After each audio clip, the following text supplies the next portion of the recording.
Oi, gente, seguimos aqui direto de Uberlândia, Minas Gerais, no Congresso Brasileiro de Entomologia e hoje tratando de um tema muito especial que são os inseticidas botânicos, trabalhos disruptivos e o mercado que tende a crescer e muito.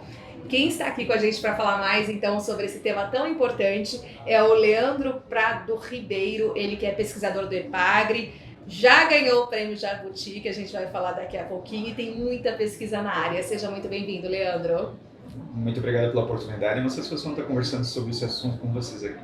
Obrigada. E agradeço também aqui a presença do Aloísio Coelho Júnior, ele que é pesquisador da área de macro da Coopert Brasil. Seja muito bem-vindo, Aloísio. Obrigado, Renata. Agradeço a sua disponibilidade. Obrigado, Dr. Leandro, por estar participando aqui do Biotalks da Coopert. Acho que vai ser muito bacana. O Leandro tem muita coisa legal para falar. Exatamente. Para colocar todo mundo dentro do mesmo assunto, do mesmo tema, que são os inseticidas botânicos. O que são eles e como está, digamos, o Brasil dentro de todo esse conhecimento? Como estamos posicionados e aonde podemos chegar? Legal. Inseticidas botânicos está dentro de um escopo de bioinsumos hoje, né? São aquelas substâncias químicas de origem não sintética prospectadas a partir das plantas. Ou seja, o que as plantas utilizam para se defender contra o ataque de insetos herbívoros, na qual a gente estuda para extrair dessas fontes e proteger os nossos cultivos de interesse agrícola. Hoje o mercado ainda é bastante incipiente no nível de Brasil, ele tem crescido principalmente nos países mais desenvolvidos, como a América do Norte e também na Europa, na qual tem uma proporção de utilização em torno de 10%, 15%, principalmente em culturas mais intensivas, na qual a preocupação com resíduo de produto sintético nos alimentos é bastante grande. E dentro dessa onda verde de sustentabilidade, nós vemos com uma possibilidade de crescimento bastante grande, principalmente porque nós temos um centro de biodiversidade vegetal. Então, além de nós termos espécies de plantas dotadas de mecanismos bastante diversificados, porque elas sofreram essa pressão seletiva, aqui nós temos mais pragas, então nós temos plantas com mecanismos mais diversificados, essa é uma grande fonte que nós temos para prospectar. Primeiramente, os compostos de origem não sintética, ou seja, que nós fizemos uma extração, uma multiplicação ou mesmo plantios dessas plantas para fazer a extração desses compostos, ou até mesmo para levar para a obtenção de produtos sintéticos inspirados na natureza. Então, de que forma nós podemos ter um produto, um inseticida convencional, usando uma molécula modelo de uma planta, né, e que ele seja mais específico, mais seletivo, muito mais seguro para nós consumidores, para nós agricultores e também para o meio ambiente. E como é que está, por exemplo, a EPAGRE dentro dessa pesquisa, você como pesquisador da EPAGRE, trabalhando também muito com cooperativas, como é que você tem, de fato, visto essa pesquisa e tentado colocar mais em prática e até disponibilizado, parceria público-privada, como é que está esse contexto? Exato, eu venho estudando desde a época do meu doutorado, então na Exalc, né, com o professor Vendramin, que talvez uma das principais referências nacionais nesse assunto, e a gente deu continuidade também na EPAGRE, que é uma empresa de pesquisa inserida dentro de um contexto de um estado bastante pequeno em termos de área, apenas 1% de toda a nossa área agricultável do país está no nosso estado, mas a gente somos o quinto maior produtor de alimentos a nível do país. Então, esses sistemas diversificados, principalmente utilizando fruticultura, HF, ou também produção de produtos especiais, como soja semente, nós somos hoje um dos maiores produtores de soja semente do país. Estamos produzindo trigos especiais que vai para a alimentação de recém-nascidos, trigo papinha, que nós chamamos. E nesse contexto, principalmente, as empresas processadoras, o sistema agroindustrial, têm buscado, então, por pressão do próprio consumidor, nos usar produtos muito mais seguros. E aí é uma oportunidade que nós temos para usar controle biológico, uma oportunidade para nós usar produtos naturais dentro desse contexto. Por exemplo, agora nesse momento, lá no estado de Santa Catarina, nós passamos por um momento de temperaturas mais elevadas, de clima mais seco, e estamos tendo uma explosão populacional de pulgões no período reprodutivo do trigo. Então, nós não temos como utilizar inseticidas convencionais em virtude dessa possibilidade de detecção de resíduo no trigo papinha, que é um projeto especial entre a Cooperalf, uma das maiores cooperativas do estado lá de Santa Catarina, e a Nestlé. Então, hoje a gente vem prospectando alternativas que nós podemos usar dentro de um sistema de produção de grãos convencionais, mas para nichos especiais. Então, inclusive, a gente pode aproveitar desses problemas do controle químico para gerar oportunidades na utilização de biológico, na utilização de produtos químicos. Com segurança, Com de segurança. fato. E aí, Heloísa, isso que eu ia te perguntar, como é que a Koppert também vem observando de uma maneira muito diferenciada esses trabalhos, por exemplo, digamos, mais disruptivos e sempre à frente de novas tecnologias e tendências de mercado para o controle biológico? Renata, o que é muito interessante é isso, né? O nosso lema, o nosso moto, né, é parceria com a natureza. Então a natureza está aí, ela tem várias ferramentas que há milênios, há milhões de anos ela já vem fazendo naturalmente, né? Então a gente sabe que não é porque é natural que ele não vai ser tóxico, né? Mas a gente acompanha os trabalhos e a gente sabe que sempre é feito uma prospecção para olhar a toxicidade desses produtos, né? Ou até às vezes manipular os produtos para que eles se tornem menos tóxicos para os nossos micro-organismos, para os nossos macro-organismos, né? Para a gente sempre utilizar em sintonia, né? Então, a Koppert hoje nós temos em nosso portfólio extratos de algas, né? Então, como o Stingray, que é um bioinsumo muito interessante. Então, a gente está começando a olhar para isso, né? Está começando a olhar para esses extratos de plantas, né? Sempre com o nosso lema da parceria com a natureza. Muito bom. E aí vem a questão de, como estávamos conversando já um pouco aqui nos bastidores, de vermos como funcionam, de fato, esses trabalhos, tecnologias disruptivas, né? A gente chama assim. Por exemplo, você estava me contando, Leandro, ali na Califórnia, em HF já é muito utilizado. E conta um pouco desse trabalho para a gente, também levando a sua experiência também bem internacional, de trabalho e pesquisa um ano no Canadá. Como é que você pode trazer assim o que vem acontecendo mundialmente também? Exato. Durante o meu doutorado eu tive a oportunidade de fazer uma parte do meu estudo junto com o Dr. Murray Eastman, que é uma das principais referências internacionais, na qual tem prospectado e desenvolvido uma linha extremamente grande de produtos para uso agrícola, para uso domiciliar também em animais, por exemplo. Então ele tem uma linha inclusive para utilizar em pets, para utilizar no manejo de bed bug, que é um problema, um percevejo que ocorre dentro das redes de hotéis, né, sistemas climatizados. Então esses produtos naturais têm sido inseridos em mercados também, não só domésticos, que acaba expandindo um pouco o mercado somente do agro tradicional na qual nós estamos bem inseridos. Nesse contexto, na agricultura dos Estados Unidos, inclusive tem as companhias tradicionais de químicos, elas já têm hoje, obviamente, prospectado alguns compostos naturais, têm feito alguns blends, algumas misturas desses compostos, não de origem não sintéticas, e produzido produtos convencionais que vão para a agricultura. Qual é a vantagem que a gente tem perante um inseticida de origem sintética? Obviamente o custo às vezes pode não ser tão baixo em relação a isso, mas ele é um produto que já está na natureza, ou seja, ele não é um produto estranho, não é um xenobiótico. Sim. Então já existe uma série de micro-organismos que estão adaptados a degradar esses compostos. Então por isso que dá esse perfil de compatibilidade muito melhor se nós compararmos com um produto de origem sintética que é totalmente estranho para aquele ambiente na qual ele está inserido. Uhum. Né? Então esse contexto aí vem se crescendo bastante grande. E, obviamente, a grande questão é da escala. Como que nós podemos extrair de uma planta, não de uma forma predatória? Nós temos na Amazônia uma planta que produz um composto que tem um potencial inseticida bastante grande. Nós vamos fazer uma extração da fonte natural? Sim. Então, seria totalmente inviável, seria em contrassenso daquilo que nós pregamos. Mas a gente pode selecionar hoje espécies de interesse que sintetizam uma maior teor, gerar variedades de plantas aromáticas ou plantas inseticidas, né, que nós denominamos aqui no país, ou mesmo fazer hoje uma transformação nessas plantas, ou selecionar genes para inserir micro-organismos e produzir de forma com fermentação, ou a aeroponia, como já ocorre, por exemplo, na Espanha. Então, é uma cadeia que se cria a partir do momento que nós conseguimos desenvolver esse tipo de produto. Então é um mercado que hoje no Brasil os produtos que já estão inseridos, eles vêm muito com matéria-prima importada, principalmente da Índia e da China. Né?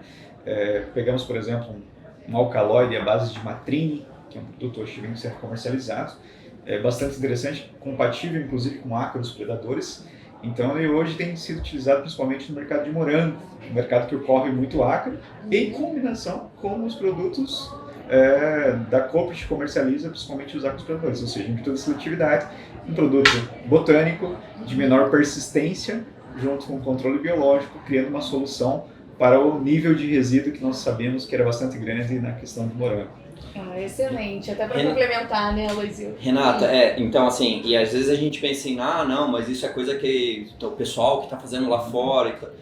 O Brasil tem muita coisa legal. Eu lembro de um congresso em Goiânia, tinha uma professora da Católica de Brasília, acho que é a professora Simone, não lembro o sobrenome dela, que faz um tempo.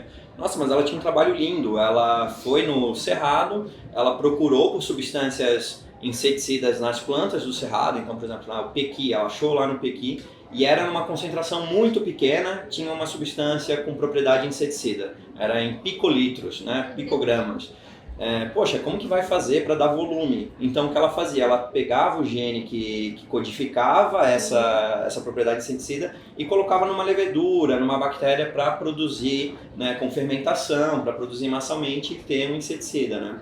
E fora isso, assim, a gente tem professores em São Carlos, né, Leandro, que trabalha com a encapsulação a nanoencapsulação dessas substâncias para aumentar o tempo de prateleira, aumentar a eficiência.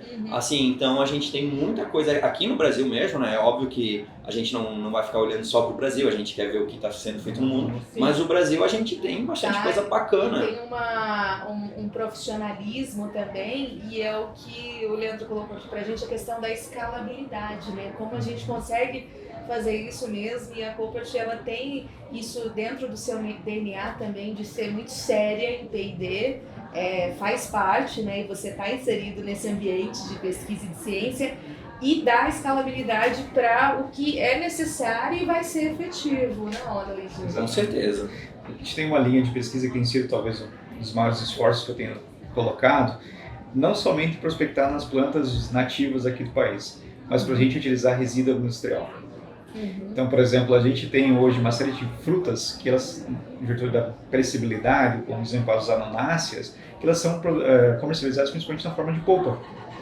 E boa parte das cascas, das sementes, que são ricas em componentes químicos, são lixo. E que tem um custo para a indústria fazer esse tratamento. Então, de que forma a gente, inclusive foi uma patente que nós publicamos agora em 2022, de que forma nós podemos prospectar essas moléculas do resíduo agroindustrial. Então, a gente contribui com duas formas. Primeiro, um tratamento adequado, porque a utilização, a obtenção de um produto nobre acaba pagando todo o processo de destinação correta desses insumos, e nós ofertando, obviamente, uma solução ambientalmente amigável para a natureza. Sim, muito bom. E aí, isso tem chegado, que a gente sempre fala, né, tanto do lado de empresa, mas até do lado de instituições mais públicas, para que a pesquisa chega de fato ali no produtor no campo. E a EPAGRE, ela faz um trabalho muito bem nesse sentido, né? Isso por conta de realmente de ser um estado muito com cooperativismo ali proeminente. Exato. Assim como o controle biológico teve talvez um bom tempo para desenvolver e chegar a essa proporção que está atingido nesse momento, eu acredito que os produtos naturais vão logo na sequência do controle biológico, né? Então precisa de muita capacitação das equipes técnicas, não é um produto igual inseticida convencional que você compra, guarda embaixo do galpão e depois você vai utilizar no momento conveniente. Esses produtos têm um perfil de degradabilidade, um perfil que você precisa ter um certo cuidado para não perder toda a performance que está ali. Então essa é a interação que a gente precisa, de conscientização, de formação dos nossos acadêmicos, inclusive lá nos cursos de agronomia, ele é importante para que a gente comece a ter uma otimização da utilização dessas práticas, principalmente da inserção do bioinsumo dentro do manejo integrado de pragas. Então é uma mudança de paradigma que agora obviamente torna uma proporção pela oferta do produto, mas também que necessita uma mudança na formação dos nossos futuros profissionais e também na qualificação dos profissionais que já estão no campo. Muito bom, que é o manejo integrado, que é a tecla, digamos assim, que a Cooperate trabalha muito nessa linha, né? E eu sempre tenho visto e ouvido e falado aqui, né? Os biológicos sempre, e aí a parte química quando há necessidade. Essa é a linha, Luiz? Essa é a linha, fui orientado do professor Parra, né? Sim. E ele sempre fala assim, né? Não sou contra inseticida e não tem porque a gente sabe que não vai assim um suplementar o outro, um tirar o outro. Não, mas é trabalhar junto, né? Então é isso que a gente prega, né? É o MIP, exatamente o MIP. São as ferramentas que tem na mão, né? E utilizar bem, utilizar certo, na hora certa, quando necessário, né? Para otimizar tudo, otimizar custo, né? Para não ficar pulverizando sem necessidade, sim, né? Otimizar toda a agricultura. Sim, o sistema produtivo, né, que vem fazendo muito bonito aqui no Brasil. E a questão do prêmio Jabuti, como foi isso, Leandro? Foi assim, digamos, uma surpresa ou consequência de um bom trabalho? Eu imagino assim que é muito relevante, né? Porque é um dos prêmios mais reconhecidos em nível de publicação e de reputação também. Então, como é que foi isso para você? Conta pra gente. No Congresso de Entomologia em Gramado, 2018, junto com o professor Baldim, da Unesp de Botucatu, e o professor Vendraminas, começamos a discutir uma proposta de um livro acadêmico que pudesse subsidiar tanto o ensino quanto a pesquisa. Nós precisamos levantar um pouquinho a régua dessa linha para que a gente possa atingir talvez um nível de desenvolvimento assim como o controle biológico está atingindo agora no país. E obviamente as referências eram bastante fragmentadas e nós não tínhamos um livro base para o ensino e pesquisa aqui no país. Então esse livro foi elaborado em torno de uns 2, 3 anos, em plena pandemia, de trabalho bastante árduo, compondo por 43 pesquisadores brasileiros em diferentes áreas do conhecimento. Então é uma pesquisa que, sim, como controle biológico, precisa de uma multidisciplinaridade, que vai desde a parte de entomologia, de química, de bioquímica, a parte de direito, inclusive a parte de regulamentação de acesso ao patrimônio genético, de conforme a gente pode utilizar esses organismos que são de natureza, que não são propriedade de ninguém, em linhas de pesquisa e desenvolvimento de novos produtos. E esse livro, então, foi publicado em 2023 pela editora FEALC, junto com várias instituições, né?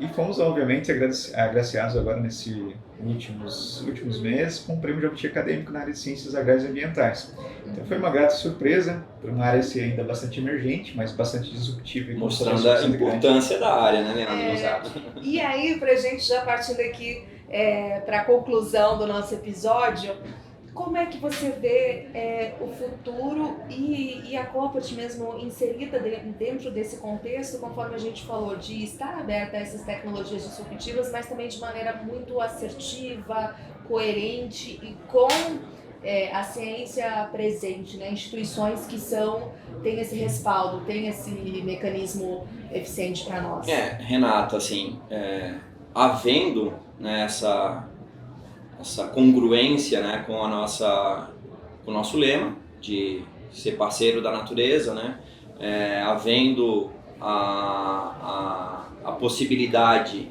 de dar escala, de ter um produto, né, estável, um produto que realmente seja efetivo, né, eu acredito que a possibilidade assim é total, né, da gente começar a entrar nisso, né. Já temos, como eu falo, né, o nosso foco da Coopert é o controle biológico, a proteção de plantas, mas a gente tem os nossos portfólios complementares, né, os nossos portfólios com os extratos de algas, né, bioinsumos, fungos que auxiliam no crescimento de plantas. Então, eu acho que a possibilidade assim, é muito grande. A gente conhece já, né, há muito tempo, desde o professor Jair Vendramin, né, os trabalhos que ele fazia, que ele orientou. Eu mesmo tenho um trabalho com uma orientada dele, a Fátima Rampelotti, que a gente viu a seletividade de compostos nanoencapsulados de um produto de óleo de NIM para tricograma, sabe, que é muito interessante. Então, assim, eu acho que a compatibilidade e a possibilidade de a gente estar usando uma tecnologia dessa num futuro médio, próximo a médio, é muito grande. Muito bom. E você, como é que você vê esse futuro com esses trabalhos disruptivos e expansão e melhor e maior uso aqui no Brasil, Leandro? Vai ser uma grande satisfação a gente ver que a gente está explorando bem a natureza e o nosso potencial da biodiversidade brasileira, né? Outros países, às vezes temperados, estão criando linhas de produtos, não só para a parte agrícola, mas também de fármacos, com uma diversidade muito aquém daquilo que nós estamos aqui disponível. Então, esse conhecimento básico de entender os mecanismos que estão regulando as interações que ocorrem naturalmente, o que isso pode gerar em termos de produtos que sejam disruptivos e que melhorem a qualidade de vida das pessoas, ou mesmo a produção agrícola muito mais sustentável, muito mais equilibrada. Então, sem dúvida alguma, a gente dá um pontapé, como aconteceu com o controle biológico do professor Parra na década de 80, em que hoje nós temos uma série de produtos e tratando lá 4, 5 milhões de hectares de cana-de-açúcar, por exemplo. Sem dúvida alguma, a gente tem esse potencial de gerar também com outras linhas, e principalmente voltado com a facilidade que nós temos de regulamentação no país a partir de 2009. Então, até então, registrar um produto dessa linha, assim como os biológicos, era totalmente inviável, né, em virtude dos custos regulatórios. Hoje nós temos uma facilidade na regulamentação, né, e que facilita principalmente a gente criar produtos para nichos mais específicos, como as minor crops, hoje que carece de alternativas mais seguras, né? E que obviamente tem uma preocupação muito grande do produtor em termos de ter um produto rastreável no supermercado. Ele quer saber o que foi utilizado ao longo desse processo industrial, se é um produto mais seguro do ponto de vista para o seu consumo, para a saúde humana, e também obviamente cria assim, uma oportunidade de novos negócios, de novos estudos e obviamente de novas parcerias aí com ensino público, iniciativa privada e também as instituições públicas que trabalham nessa linha. Com certeza, o caminho é muito importante para nós, né? Inclusive vem muitas exigências da Europa, a gente tem a lei agora que está muito proeminente, e o DR, anti-desmatamento, então não vai entrar em vigor agora, né? Existiu ali um pedido para que essa lei seja um pouco postergada, mas a intenção é que ela entre agora no fim do ano aqui no Brasil, que na verdade traz o seguinte, né? A Europa não vai mais aceitar produtos provenientes de mais sustentáveis, ou seja, eles querem então com certificação, com rastreabilidade, e que não sejam provenientes de áreas desmatadas a partir de dezembro de 2020, ou seja, é uma exigência que é global, né? E é bastante importante para o Brasil para atender o mercado, porque a gente também tem um nível de exportação, por exemplo, do nosso café, mais da metade vai para lá.